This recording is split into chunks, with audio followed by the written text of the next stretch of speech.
जय शिवराय मित्रांनो, मी पंकज मोरे स्वागत करतो तुमचं आपल्या एका नवीन व्हिडिओमध्ये। तर आजचा व्हिडिओचा विषय आहे की धंद्यासाठी ऑटो रिक्षा चांगले की कॅब चांगली।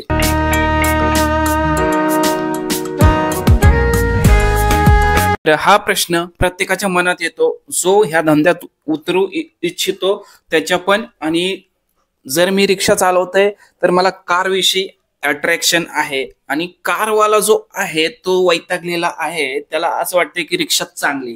तर त्यांच्यासाठी पण हा व्हिडिओ आहे आणि नवीन लोकांसाठी पण आजचा व्हिडिओ आहे। तर नक्की पहा, शेवटपर्यंत पहा तर काहीतरी समजेल तुम्हाला। अर्धवट ज्ञान कधीही घातक असतं। तर चालू करूया। तर सुरुवात आपण ऑटो रिक्षा तिथून करूया। तर ऑटो रिक्षा लईत लई 3 लाखाच्या आतमध्ये जर कॅश घेतली तर 3 लाखाच्या आतमध्ये येते, ठीक आहे। तर कॅश घेतली तर तुमचा फायदा होतो। आणि जर समजा तुम्ही डाऊन पेमेंट केलं आणि तर हप्त्यामध्ये तुम्हाला व्याज भरावं लागेल।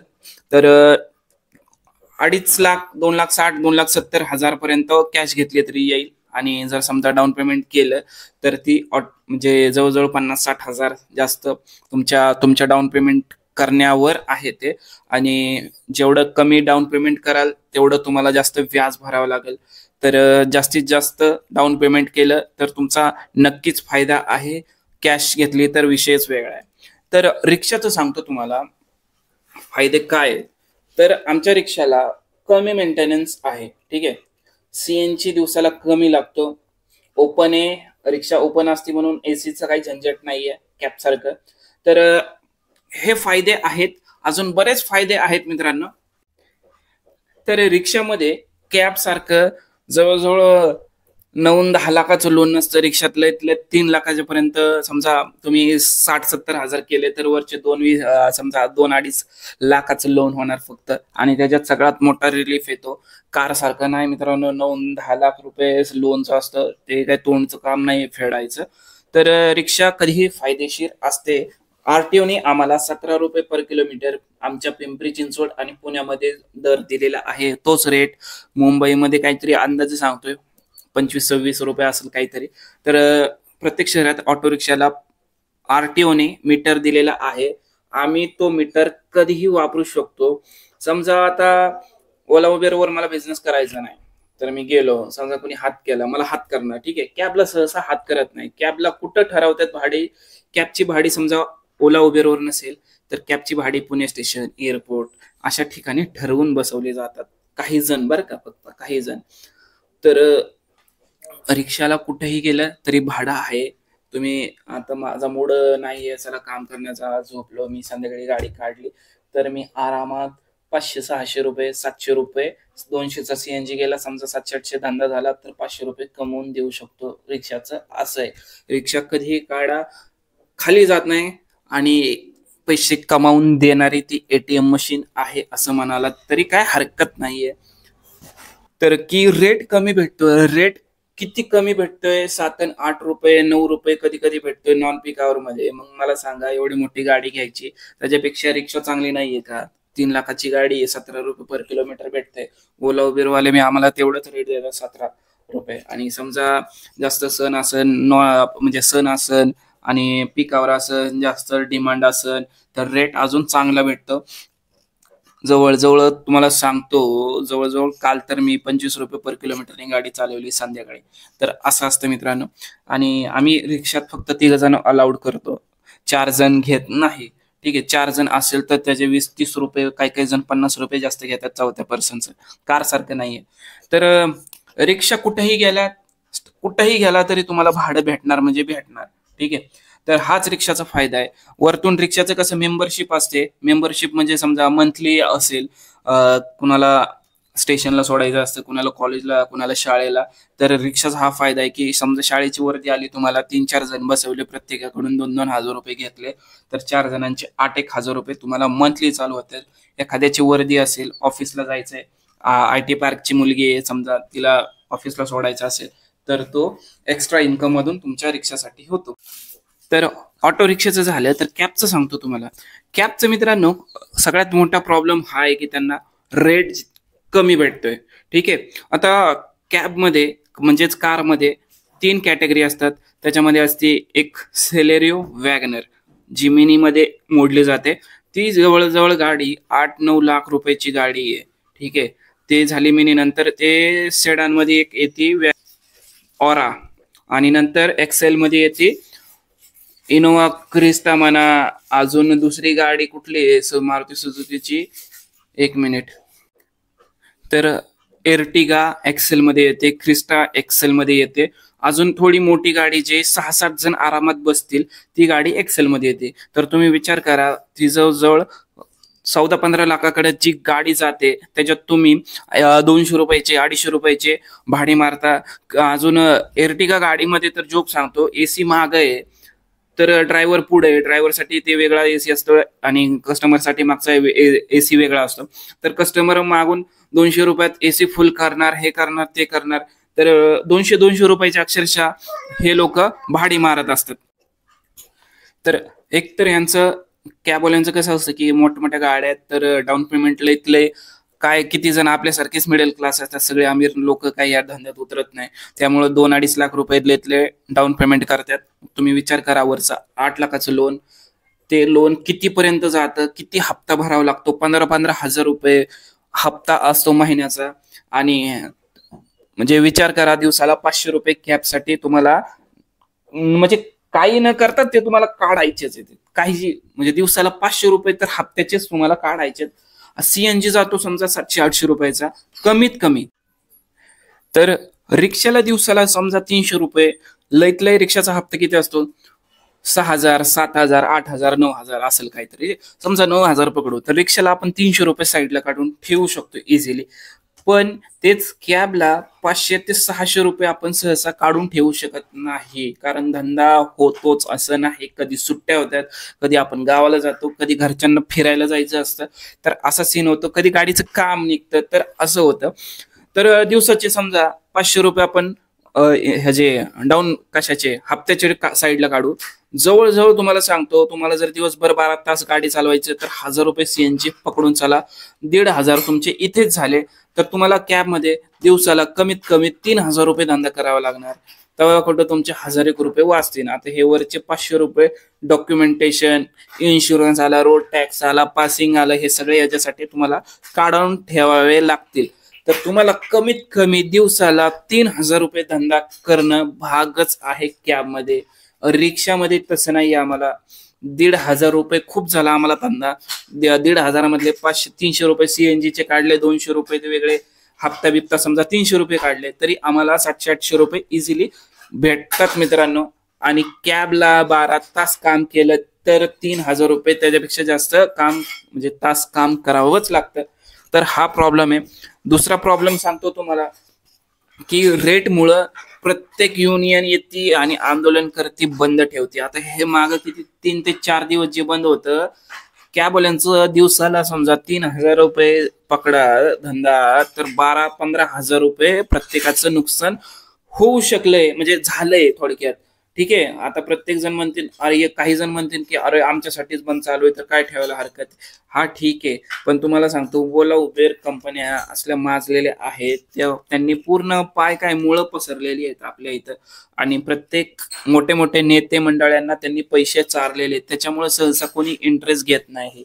तर इंटरेस्ट का घेईल, कारण कस्टमर लोकांना, गिरायकांना एवढं स्वस्त जर भेटत असेल तर ड्रायव्हर मेला तरी चालेल, पण कस्टमर जगले पाहिजे, अशी सरकारची भूमिका आहे. तर सरकार लक्ष देत नाही त्याच्यामुळं.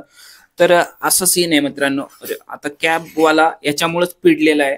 तर एक कधीतरी धंदा होतो. समजा आता दिवाळीचा सीझन आहे, ठीक आहे, दिवाळी येते, तर लोक गावाला इकडे तिकडे जातात, ठीक आहे, धंदा होतोय. पण दिवाळीला एकदा गावाला गेल्यावर इथं कोण राहणार आहे, तर त्याचा धंदा किती होणार आहे कॅबचा.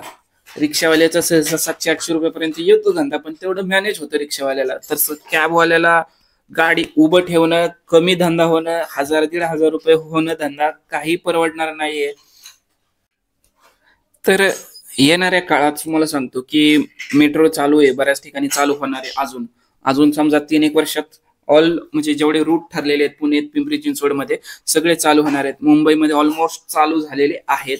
तर त्याच्यामुळे तुम्हाला सांगतो काही ठिकाणी रिक्षावाल्याचा धंदा हा कमी येऊ शकतो. बाईक टॅक्सी म्हणा, मेट्रो म्हणा, बसच्या वाढलेली संख्या म्हणा, काही नागरिक आता जास्त टू व्हीलरचा वापर करतात म्हणा.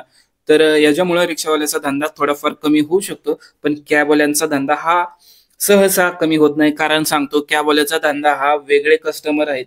कॅबच बुक करणार, त्यांना सवय लागलेली आहे एसी म्हणजे एसी मध्ये जायची. बरेच जण गाड्यामध्ये स्वतःच्या गाड्यामध्ये जातात. समजा नसेल स्वतःची गाडी तर कॅबमध्ये जातात. पण कॅबचा धंदा हा कमी होऊ शकत नाही. हा कॅबसाठी प्लस पॉइंट आहे. तर रिक्षामध्ये आम्ही 40 रुपये, 45 रुपये ते 100 रुपये सरासरी आम्हाला अशी भाडे असतात. याच्यापेक्षा पण जास्त असतातच. पण आम्ही सहसा अशा एवढेच 40 पासून 100 रुपयापर्यंत त्याच्यासाठी रिक्षा आहे आणि त्याच्यातच आम्ही 2-1 हजार रुपये कमवतो. 2-1 हजार रुपये म्हणजे अजून पण तुम्हाला सांगतो, बरेच जण रिक्षावाले म्हणतील की हा रिक्षावाले रिक्षा वाढवण्यासाठी हा बोलतोय, रिक्षा घेऊ नका कोणी. पण तुम्हाला सांगतो, माझे असे बरेच जण मित्र आहेत कॅबचा धंदा रिक्षात करतात. मी कालच बघितलंय 3,000 रुपये, 3,200 रुपये, 2,500 परत 2,700 असा धंदा केलेला आहे आपल्या मित्रांनी. आणि त्याचा हप्त्याचा 7 दिवसात त्याचा धंदा असतो 15,000, 14,000, 12,000 असा. आणि एकच ऍप वापरतो उबेर. त्याच्यामध्ये इन्सेंटिव्ह भेटतो म्हणून तेच दाबून ट्रिपा मारतो. रोजच्या ट्रिपा त्याच्या 25-30 अशा ट्रिपा असतात. त्याच्यात तो बिझनेस करतो. तसं कॅबला पण इन्सेंटिव्ह असतो. पण कॅबचे पण भाडे तसे असतात मित्रांनो. 500, 600, 200, 100, 150 अशा प्रत्येक ह्याचे भाडे कॅबला भेटणार. कॅबचा अजून एक प्लस पॉईंट सांगतो की आउट स्टेशन कॅबला भेटते. आउट स्टेशन म्हणजे समजा मुंबई असेल, इकडे नाशिक असेल, इकडे कोल्हापूर, सोलापूर, कुठेही, तर जो तो येतोय तो कॅब घेतोय. पण त्यांना ज्यांना काय माहित नसतं या धंद्यातलं तेही येतात आणि कॅब घेतात. तर याच्यामुळे काय होतंय की जे आहेत ना अगोदरची त्यांची पण पोट व्यवस्थित भरत नाहीयेत. पण याच्यामुळे काय होतंय तुम्हाला सांगतो की ज्या ट्रिपा होत्या पहिल्या मुंबईला जाणाऱ्या, इकडे नाशिकला जाणार, त्या डिवाइड होत्यात. त्याच्यामुळे धंदा कमी झालेला आहे कॅबवाल्यांचा, आउट स्टेशनचा. तर कॅबचं कसं आहे, मेंटेनन्स सुरुवातीला कमी असतो मित्रांनो. प्रत्येक नवीन गाडी, रिक्षा असू दे, कॅब असू दे, सुरुवातीला मेंटेनन्स कमी येतो.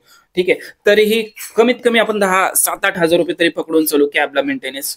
पण एकदा गाडी, कारण ओला उबेरला 12-12 तास गाडी चालणार, रफ चालणार, म्हणजे त्याचं गाडीचं काम हे 2 वर्षानंतर लगेच चालू होतं. त्याच्या अगोदर पण काही गाड्यांचं काम चालू होतं. पण जर एकदा इंजिनचं काम निघालं की तुम्हाला सगळं, तुमची जेवढी आहे तेवढी सेव्हिंग, तुमच्यावर कर्ज पण होऊ शकतं. एवढा पैसा लागतो इंजिन कामाला. तसंच सांगतो, रिक्षाला 4 स्ट्रोकचं इंजिन जर म्हणजे काम करायचं असेल 15,000 ते 20,000 रुपये लागतात. आता कॅबला सांगतो 1 लाखापासून 2 लाख, 3 लाख कितीही लागू शकतात. तर असं असतं की मेंटेनन्स हा कॅबला जास्त आहे. जशी भाडी कॅबला जास्त आहे तसंच मेंटेनन्स पण कॅबला जास्त आहे. रिक्षाला काहीही मेंटेनन्स नाहीये असं नाहीये, पण थोडाफार आहे. पण जर महिन्या टू महिन्याला ऑइल बघितलं व्यवस्थित, प्रत्येक पार्ट सर्व्हिसिंग वगैरे व्यवस्थित केलं तर रिक्षाला काही खर्च नाहीये असा कॅबच्या समोर म्हणतोय. ठीक आहे. तर मेंटेनन्स जास्त कॅबला, सीएनजी रोजचा जास्त लागणार, एसी मुळे सीएनजीचं जास्त म्हणजे वापर होतो. आणि कॅबला पण मेंटेनन्स जास्त. ठीक आहे. हप्ता जास्त.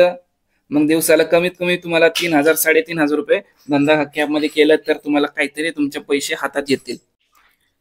तर आमची ही रिक्षा आहे, तर आकाराने लहान आहे, तर आम्ही कुठूनही गल्लीबोळातून रिक्षा काढू शकतो. तशी कॅब काढता येत नाही. आणि पुण्यासारख्या सिटीमध्ये तर पेठेत म्हणतोय तुम्हाला, लोक एवढी खतरनाक आहेत कस्टमर लोक की त्यांना फार म्हणजे दारातच गाडी पाहिजे असते.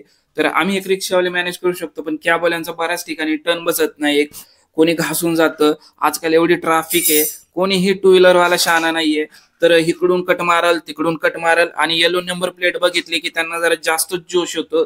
भले तुमची गाडी 30-40 हजाराची का असाना, आणि कॅबवाल्याची गाडी जवळजवळ 8-9-10 लाखाची का असाना, तर तुम्हाला तो 20-30 हजाराची गाडीवाला येऊन बोलणार का, अरे तुला गाडी चालवता येत नाही का, असं नाही का, तसं नाही का. तर असं प्रॉब्लेम कॅबवाल्याला जास्त फेस होतो. रिक्षावाल्याच्या सहसा कोणी नादी लागत नाही, कारण रिक्षावाल्याची इमेजच एवढी भारी आहे की रिक्षावाल्याच्या सहसा कोणी नादी लागत नाही. तर माझा वैयक्तिक अनुभव सांगतो मित्रांनो, तुमचं जर बॅकग्राऊंड थोडं वीक असेल, पैशा पाण्याने, घरात जबाबदारी तुमच्यावर असेल, तर तुम्ही रिक्षा घेतलेली ठीक आहे.